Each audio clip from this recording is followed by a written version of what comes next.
Hello everyone, good morning. কেমন আছো তোমরা সবাই? আশা করছি তোমরা প্রত্যেকেই খুব ভালো আছো আর সুস্থ আছো। আমি এবং আমার পরিবারও বেশ ভালো আছি। আমি বনশ্রী, আমার এই ছোট্ট পরিবারে তোমাদের সবাইকে স্বাগত জানিয়ে আজকের দিনটি শুরু করছি। তো আজকে তোমরা যে ব্লগটি দেখছো এটা কিন্তু গত রবিবার, মানে এটা হচ্ছে যেদিন পূর্ণিমা ছিল, পূর্ণিমার দিনের রবিবার। যেহেতু এখন আমি প্রতিদিন ব্লগ দিই না, তো সেই কারণে কিন্তু আমার অনেক ব্লগ জমা হয়ে আছে আর তোমাদের সাথে শেয়ার করা হয়নি। তো আজ ভাবলাম যে এই ব্লগটা তোমাদের সাথে শেয়ার করি। তো আজ তো রবিবার পূর্ণিমা, তাই সকাল থেকে উঠে দেখো আমি লাতা দিতে লেগে পড়েছি। তো পুজো পাশা থাকলে তো কাজের চাপটা একটু বেশিই থাকে। আর পূর্ণিমা মানে পুরো বাড়ি লাতা দিতে হবে। তো সেই জন্য পুরো ঘরটাকে আমি লাতা দিয়ে দিচ্ছি। আর এত ঠান্ডা পড়েছে, প্রচণ্ড বাইরে ঠান্ডা। তো ঠান্ডার মধ্যেই কিন্তু কাজ করতে হচ্ছে, তো কিছু তো করার নেই। তো ঠান্ডা হলেও কাজ করতে হবে। আর এইদিকে তোমাদের দাদাভাই উঠে পড়ে কিন্তু ঠাকুর প্রণাম করছে। আর এখন আমি ছাদটা লাতা দিয়ে নিচে চলে এসেছি। তো নিচের বারান্দাটাও লাতা দিয়ে দিলাম।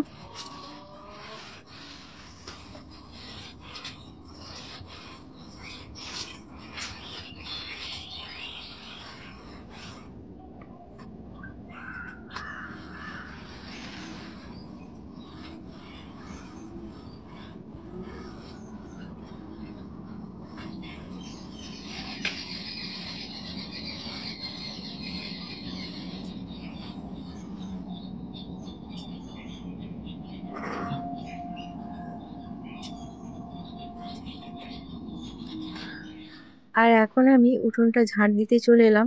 তো এই যে দেখো উঠোনটা ঝাড় দিয়ে দিচ্ছি, আর সামনের দিকটা তো আমাদের ধানের বস্তা রাখা আছে, তো সেই জন্য না দেখতে খারাপ লাগছে।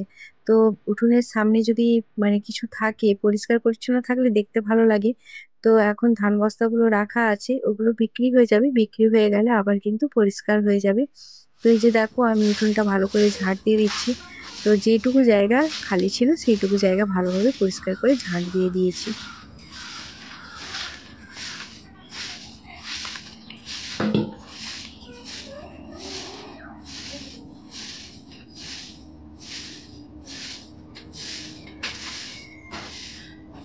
আর এখন রান্নাঘরে এসে দেখি তোমাদের দাদাভাই চা বানিয়ে ফেলেছে। তো গরম গরম চা খেয়ে নিলাম। আর মাঝে মধ্যে এইভাবে বরের হাতে চা পেলে মন্দ হয় না ব্যাপারটা। তবে তোমাদের দাদাভাই চাটা কিন্তু খুব সুন্দর বানায়।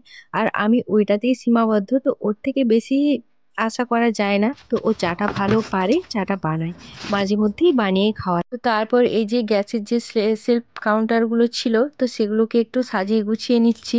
তো অনেক দিন ধরেই সাজাবো গোছাবো ভাবছিলাম, তো সময় করে উঠতে পারছিলাম না। তো চাষের কাজের পর আর সাজানো গোছানোর কাজ কিছুই করিনি, পরিষ্কার পরিচ্ছন্নের কাজ। তো আজকে সমস্ত ডিবাডুবিগুলোকে তো আগের দিন ধুয়ে দিয়েছিলাম, তো আজকে সমস্ত মশলা ভরে সাজিয়ে নিলাম। তো এই যে ফেলে দেওয়া যে জামার প্যাকেটগুলো হয়, তো সেগুলো আমি ফেলে দিইনি।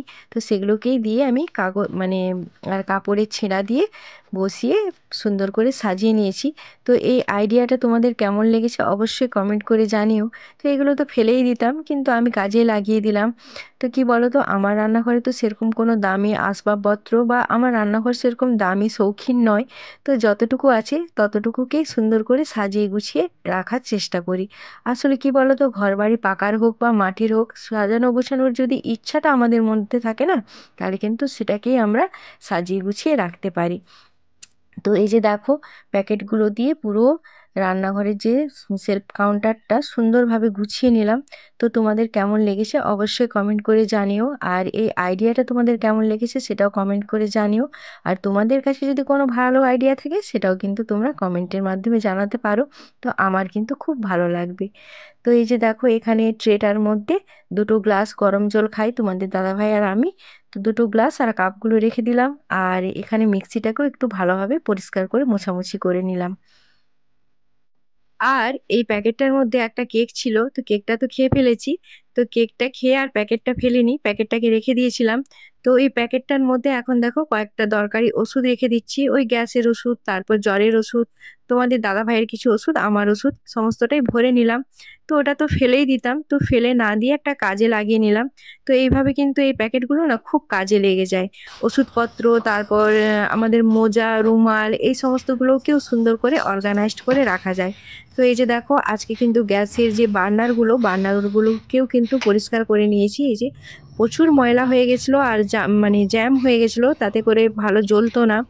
তো সেই জন্য আজকে ভালোভাবে সমস্তটাই পরিষ্কার করে নিয়েছি। আর এই যে দেখো এখন আমার রান্নাঘরের লুকটা এরকম লাগছে। তো তোমরা কমেন্ট করে জানিও যে কেমন হয়েছে আমার সাজানো গোছানোটা।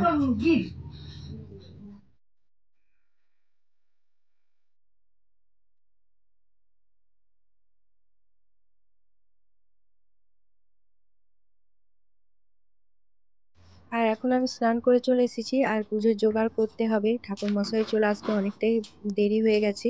ওই দিকের কাজগুলো সারতে গিয়ে কিন্তু আমার অনেকটা সময় চলে গেছে রান্নাঘরে। তো এখন তাই তাড়াতাড়ি করে চুলটা একটু আঁচড়ে চলে যাব পুজোর জোগাড় করতে। তো পুজোর জোগাড়টা আর তোমাদের সাথে শেয়ার করছি না, কারণ মানে কি বলতো, ওই ক্যামেরা এদিক ওদিক করে সেট করতে করতে অনেক দেরি হয়ে যাবে, কারণ ঠাকুর মশাই চলে আসবে। তো সেই জন্য এই যে দেখো চুলটাকে একটু হালকা করে আঁচড়ে নিলাম, ভেজা চুলটা আছে আর ভেজা চুলে আঁচড়ালে তো আরো বেশি চুল উঠবে। তো সামনের দিকটা একটু আঁচড়ে নিলাম আর একটু সিঁদুর লাগিয়ে নেব সামনেটা। তো তারপর পুজোর জোগাড় করব। আর আজ বাবু বাড়িতে নেই, ও গেছে কলকাতা বেড়াতে। তো ওদের টিউশন থেকে স্যাররা নিয়ে গেছে পিকনিক করতে, তো সেই জন্য বাবু বাড়িতে নেই। ও তো দেখো আমাদের সত্যনারায়ণের পুজো হয়েছে, যে আস্তানা সাজানো আছে, ঘট প্রদীপটা এখনো জ্বলছে। আর বাকি আমিও এখানে পুজো করে নিয়েছি, আর এখন তো ফুল নেই বললেই চলে একদম। তো যে কটা ফুল ফুটেছিল শুধু মহাদেবকেই দিয়েছি আর একটু কৃষ্ণের চরণে দিয়েছি, ব্যাস। আর তো ফুল নেই। তো চলো নিচে যাই, নিচে গিয়ে এবার রান্না বান্না সবকিছু আছে। তো চলো সাথে থাকো। তো নিচে এসে সবাইকে প্রসাদ দিয়ে দিলাম আর নিজেও একটু প্রসাদ নিয়ে বসে পড়েছি। তো এই যে দেখো সিন্নি প্রসাদ খেতে কিন্তু আমার ভীষণই ভালো লাগে। তো আমার মতো কে কে সিন্নি প্রসাদ খেতে ভালোবাসো অবশ্যই কমেন্ট করে জানিও। তো প্রসাদ খেয়ে অফ ক্যামেরাতে রান্নাটাও সেরে নিয়েছি। তো রান্না সেরে এখন দেখো একটু পুর বানিয়ে নিচ্ছি। তো সন্ধেবেলা একটু পিঠে করব ভেবেছি, তো সেই জন্য এখন পুরটা করে নিচ্ছি। আর গতকাল সন্ধেবেলায় কিন্তু নারকেলটা কুড়িয়ে রেখে দিয়েছিলাম। তো কি বলতো, আগের দিন থেকে একটু একটু সময় পেরে কাজ গুছিয়ে রেখে দিই, কারণ এখন শীতের সময় তো যখনই সময় পাই কাজকে এগিয়ে রাখি। আর শীতের সময় নষ্ট হয়ে যাবার ভয়টাও থাকে না, তো সেই জন্যই আগের দিন রাত্রে নারকেলটা কুড়িয়ে রেখে দিয়েছিলাম। তো এখন আমি নারকেলের পুরটা করে নিচ্ছি।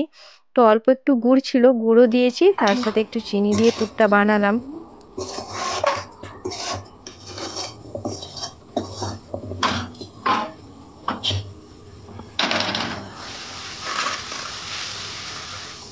পুরটা গুড় আর চিনি দিয়ে বানিয়েছিলাম বলে বেশ খেতে ভালোই হয়েছিল, তো খারাপ লাগেনি। আর এই প্রথম এইভাবে করলাম, না হলে হয় চিনি না হলে গুড়, যে কোনো একটা দিয়ে করতাম। তো এই যে দেখো তারপরে যে দুপুরে রান্না বান্নাটা তোমাদের সাথে একটু শেয়ার করে দিলাম। তো ধোয়া মুগের ডাল, তারপর উচ্ছে ভাজা, আর ছিল বাঁধাকপির তরকারি। তো এটাই ছিল আমাদের দুপুরের রান্না বান্না। আর হাঁড়িতে এই যে ভাত। আজ পূর্ণিমা, তো তাই আজকে আর বিকেলে সেরকম কোনো কাজ নেই আসলে। পূর্ণিমা আর বৃহস্পতিবার আমাদের কোনো কাছাকাছি বা ধোয়াধুয়ি কিছুই হয় না। তো মা করতে দেয় না, সেটা কিন্তু আমরাও মেনে চলি। তো পূর্ণিমা আর বৃহস্পতিবারটাতে আমরা কোনো কাঁচা ধোয়া করি না। তো সেই জন্য আজকে বিকেলে কিন্তু সেইভাবে বিশেষ কিছু কাজ ছিল না, তো শুধুমাত্র ওই ঘরটা ঝাড় দেওয়া আর বাইরটা একটু ঝাড় দিয়েছিলাম। তো এই কাজ সেরে এখন সোমকে পড়াতে বসেছি, তো এখনো জল ধরা বাকি আছে। তো সোমকে পড়িয়ে উঠে তারপর জলটা ধরবো। আর নাক ছাবিটা না কবে থেকে বের করব ভেবেও আর এখনো পর্যন্ত বের করাও হয়নি, আর আমার পড়াও হয়নি।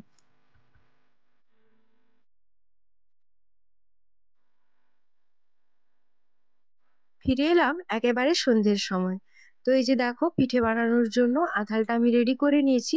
আর এখন গোল গোল করে লেপ আঁকিয়ে এখন পুর ভরে নেব। আসলে শীতকালের মরশুমে পিঠে হবে না এটা কি হয়? আর সত্যি কথা বলতে অন্যান্য সময় পিঠে খেতে যতটা না ভালো লাগে, শীতের দিনে পিঠে খেতে কিন্তু ভীষণই ভালো লাগে। আর আজকে বানাবো দুধ পুলি। তো ওই দিন যে বোনদের জন্য নিয়ে গেছিলাম, তো তারপর থেকে তো আর পিঠে বানানো হয়নি বাড়িতে, আর সময়ও হয়নি। আসলে কি বলতো, পিঠে বানানোর জন্য অনেকটা সময়ের দরকার। আর সত্যি কথা বলতে এখন সময়ের বড়ই অভাব। তো যাই হোক আজকে মানে অনেকদিন থেকেই ভেবে রেখেছিলাম যে আজকে পিঠে বানাবো। তো সেইজন্য এখন দেখো পিঠেগুলোকে বানিয়ে নিচ্ছি। আর কেমন হচ্ছে আমার পিঠে বানানোগুলো অবশ্যই তোমরা কমেন্ট করে জানিও। তো এই যে দেখো পিঠে বানানো একদম কমপ্লিট আর এগুলোকে এইবার দুধের মধ্যে দিয়ে দেব। তো একটা একটা করে দেব কারণ একসাথে দিলে কিন্তু জড়িয়ে যাবে। তো সেই জন্য একটা একটা করে দিয়ে একটু নেড়ে চেড়ে আবার দেব। আর এই পিঠে বানাতে গেলে না আমার মায়ের কথা ভীষণভাবে মনে পড়ে কারণ আমার মাও কিন্তু খুব সুন্দর পিঠে বানাতো। আর আমরা তো সবাই ছোট ছিলাম। তো সেই জন্য খুব বিরক্তি করতাম মাকে। তো মা কি করতো অল্প করে বানিয়ে আগে আমাদেরকে খাইয়ে ঘুম পাড়িয়ে তারপর সারা রাত্রি জেগে মা পিঠে বানাতো। সকালে যখন ঘুম থেকে উঠে দেখি অনেক পিঠে। তো মাকে জিজ্ঞাসা করতাম, "মা এতগুলো পিঠে তুমি কখন বানালে?" তো সেটাই এখন ভাবি, এখন যখন মায়ের জায়গাটা আমি নিয়েছি, মানে আমিও যখন মা হয়েছি তখন সত্যি মায়ের কষ্টগুলো বুঝতে পারি যে মা আমাদের জন্য কি করেছে। আর এই যে এখন খাওয়ার জন্য সবাইয়ের জন্য পিঠে বেড়ে নিয়েছি। তো দেখতে যতটা সুন্দর হয়েছে খেতেও কিন্তু দুর্দান্ত হয়েছিল। তো চলো বন্ধুরা রাতের খাওয়া দাওয়াটা সেরে নিই। তার সাথে সাথে আমি আমার ব্লগটিও শেষ করছি। আবার দেখা হচ্ছে আগামী একটি নতুন ব্লগের সাথে। সবাই ভালো থেকো, সুস্থ থেকো, নিজের খেয়াল রেখো, নিজের পরিবারের খেয়াল রেখো। তো চলো আজকের মতো টাটা বাই বাই।